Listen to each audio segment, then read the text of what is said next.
Welcome to the Carl German devlog. We are doing Roblox dev here. My World War One game, Trench to Trench, on Roblox right now, as sort of alpha beta in development. I am adding a bunch of tanks and different props you see here, but something's missing from last night, so I'm gonna have to redo this. So I go in my file and reload it. But from after that, we are going to see that I'm trying to do barriers, like wall sections all around the map. And I used to have like really big walls and just very simple for the like arena. I just had 4 walls, and this made development very hard. So that has been much simplified after I downloaded the plugin Barrier Creator. Very easy to use. This is like, you know, sort of a noob thing where like you need to actually learn these things and have these tools in your tool belt to use in any game.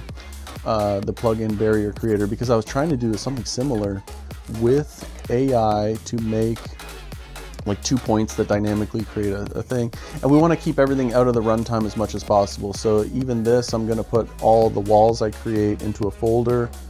When it's time to launch, right click, I don't even like that, I don't even have to right click, select all children and set transparency to 0. Or I'll probably do that whenever I'm not working on the walls, so that that's not like a step before launch that could be missed or anything like that. So that's what we got going on now. That's what you're seeing right here. The AI was messing up and all that, and we're fidgeting around, accomplishing nothing, productivity declining rapidly until we found Barrier Creator. So this is a big step in game development, one day at a time, one step at a time, one devlog at a time. So let's keep going. I gotta just say how impressed I am with Roblox as a tool for artists, for learning, just for graphics in general. When you're, you know, sculpting the landscape, the like finesse you can do with such a, I mean, I don't know. See how I'm doing it here? Check it out. Very nice. I love it. As a tool for anybody, the platform, just very, very impressed. And you know, everyone's like, oh, that's a kid's game. Or, yes, games are for kids. Yes, we know that.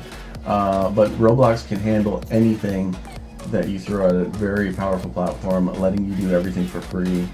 And the the 30%, you know, payout to the developer, probably not great, but you know, we'll see. They have a lot of users, and you know, you want access to that user base and put a game out there. You know, somebody else make another Roblox. Maybe I should make another Roblox. How about that? What if we do that?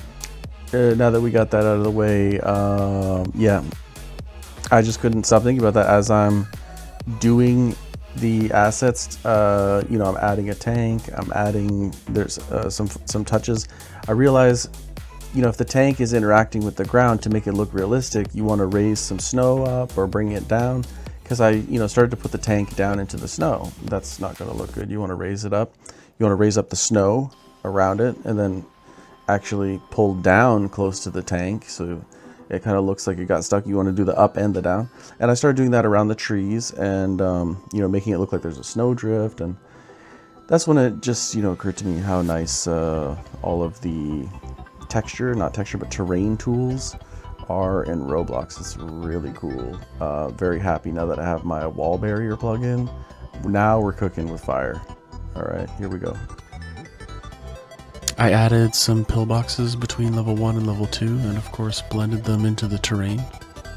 Then I added a guard tower that I searched for. It came with some tents and a radio. I guess that's good. Those could exist in World War One.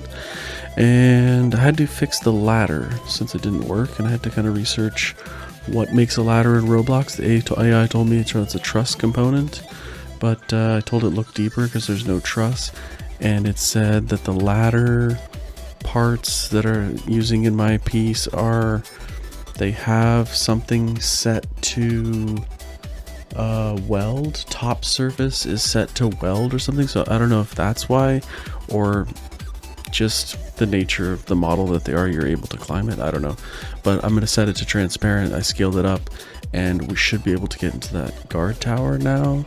So I want to do a series of guard towers, and first I did a maze trench. So, you know, trenches should be more dog-legged, so that you can't just see the enemy on the other side, and that way if there's an enemy positioned on the left, you can go jump in the right side and then work your way over and